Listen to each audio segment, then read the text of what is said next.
बिस्मिल्लाहिर्रहमानिर्रहीम। अस्सलाम वालेकुम। नाज एजुकेशन सेंटर में आपको वेलकम कहती हूँ। और आज मैं आपको exercise number 18.7 class 10 new book का क्वेश्चन नंबर 1 कराने जा रही हूँ, जो है the current in a wire is directly proportional to the potential difference and inversely proportional to the resistance R.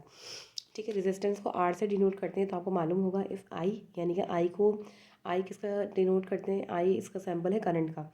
ठीक है, हमें करंट दिया हुआ है 6 एम्पियर्स और वैन वोल्टेज यानी कि हमें दिए हुए हैं 220 वोल्ट्स एंड रेजिस्टेंस दिए हुए 5 ओहम्स। फिर दोबारा फाइंड करना है हमें करंट, और जबकि वोल्ट हमें कितना दिया हुआ है 180, और फिर हमें रेजिस्टेंस कितनी दी हुई है 8 ओहम्स। तो हम चलें सॉल्व करते हैं क्वेश्चन नंबर 1 को। तो बिस्मिल्लाहिर्रहमानिर्रहीम, बिस्मिल्लाह करके स्टार्ट करते हैं। सबसे पहले हम लिख लेंगे हमारे क्वेश्चन में जो कंडीशन गिवन है वो ये गिवन है कि हमें क्वेश्चन में कहा जा रहा है कि the current in a wire directly proportional. Current को हम डिनोट करते हैं, मैंने आपको बता दिया आई से। डायरेक्टली प्रोपोर्शनल हो रहा है किससे? वोल्ट से। ठीक है, directly proportional to the potential difference. Potential difference को हम वी से डिनोट करते हैं। ठीक है, पोटेंशियल डिफरेंस को आपने फिजिक्स में पढ़ा होगा। ठीक है, इसे हमने दे दिया इक्वेशन 1 का नाम दे दिया। अब आगे कह रहे हैं कि इन्वर्सली प्रोपोर्शनल हो रहा है रेजिस्टेंस से। ठीक है, करंट इन्वर्सली जो प्रोपोर्शनल हो रहा है वो हो रहा है हमारे पास रेजिस्टेंस से, तो यानी कि इन्वर्सली हो रहा है तो 1/R।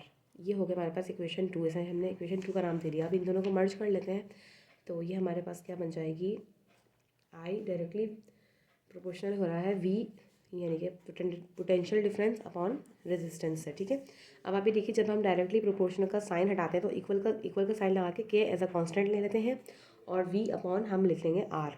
ठीक है, इसे हम इक्वेशन 3 का नाम दे लेंगे।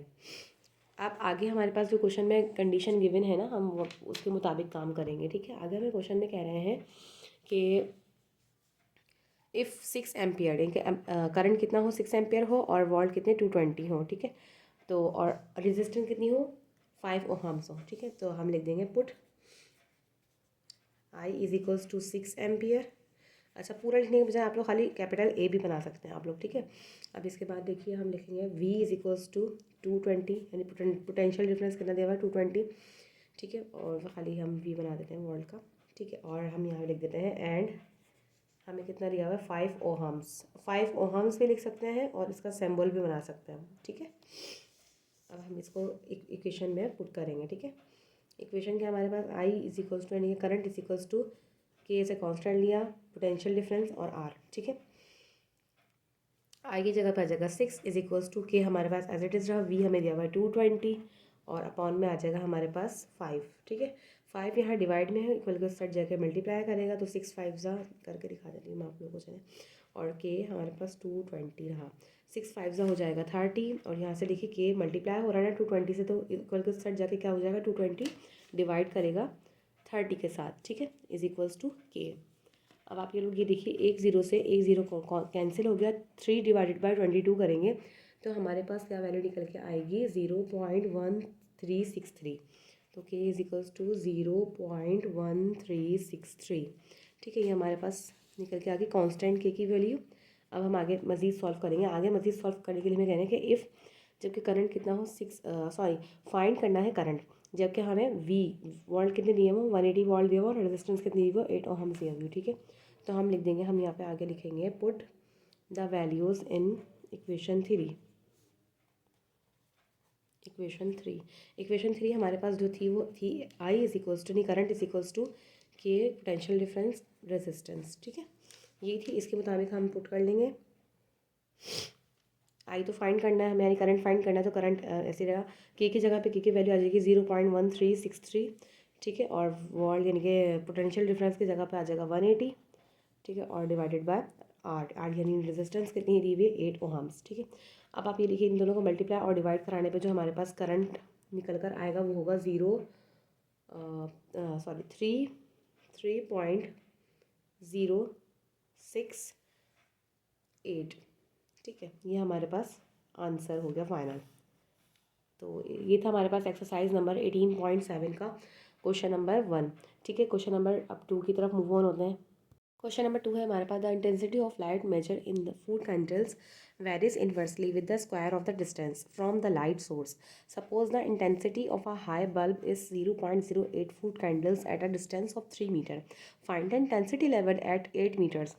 तो सिंपल सा क्वेश्चन है, हार्ड नहीं है, आपको बस छोटी छोटी चीज़ें इसमें अलग लगेंगी। जैसे कि इसमें कह रहे हैं इंटेंसिटी ऑफ लाइट, तो इंटेंसिटी ऑफ लाइट को आपको ये मालूम होना चाहिए कि हम इसको किससे डिनोट करते हैं, आई और वी से। ठीक है, अब देखिए प्रोपोर्शनल तो हो रही है लेकिन इन्वर्सली हो रही है। ठीक है, वेरी कर रहा है इन्वर्सली, तो यानी कि अपॉन में आएगा, इसका मतलब 1/, किससे, स्क्वायर ऑफ डी से, स्क्वायर ऑफ डिस्टेंस से, यानी कि डी डिस्टेंस को हम डी से डिनोट करेंगे, डी का स्क्वायर कर देंगे। अब आप ये देखिए डायरेक्टली प्रोपोर्शनल के यानी कि वेरीज के निशान को हटा के हम इक्वल का निशान लाते हैं, तो हम के को एज अ कांस्टेंट ले लेते हैं। ठीक है, तो यहाँ पे लिख देंगे हम के, और ये अपॉन में डी स्क्वायर जो है एज इट इज़ रहेगा हमारे पास। ठीक है, अब आप ये देखिए डी स्क्वायर यहाँ पे डिवाइड में है, इक्वल के सेट जगह आई वी के साथ मल्टीप्लाई करेगा, तो i v d square is equals to k. ठीक है, ये हमारे पास इक्वेशन बन गई।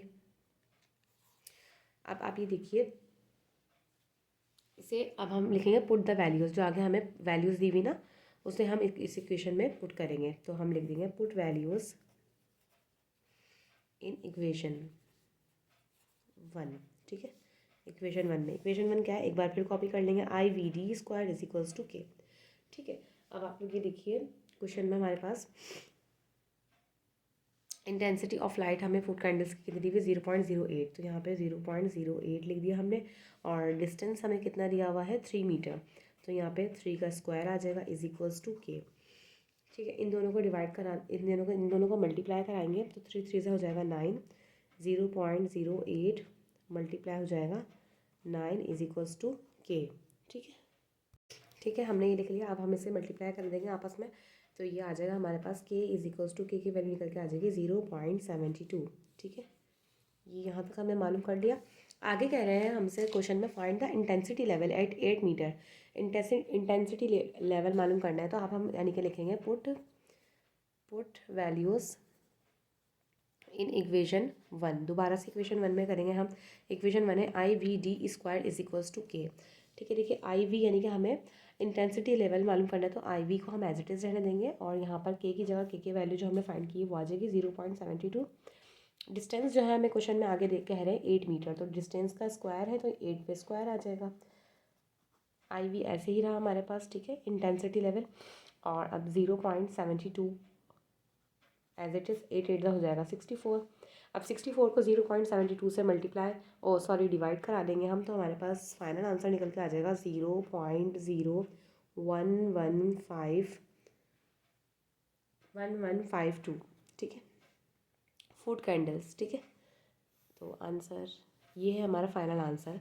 क्वेश्चन में हमें बस यही दो कंडीशन गिवन थी, पहले के की वैल्यू फाइंड कर ली, और फिर उसके बाद हमने इंटेंसिटी लेवल मालूम कर लिया। तो ये था हमारे पास एक्सरसाइज नंबर 18.7 का क्लास 10 का क्वेश्चन नंबर 1 ये वाला था। आप लोग स्क्रीनशॉट ले लीजिएगा, और ये क्वेश्चन नंबर 2 ये वाला है। ठीक है, मिलते हैं क्वेश्चन नंबर 3 और 4 के साथ नेक्स्ट पार्ट में। जब तक अपना बहुत ख्याल रखें और मुझे दुआ में याद रखें, और please like my video, subscribe my channel. अल्लाह हाफिज़।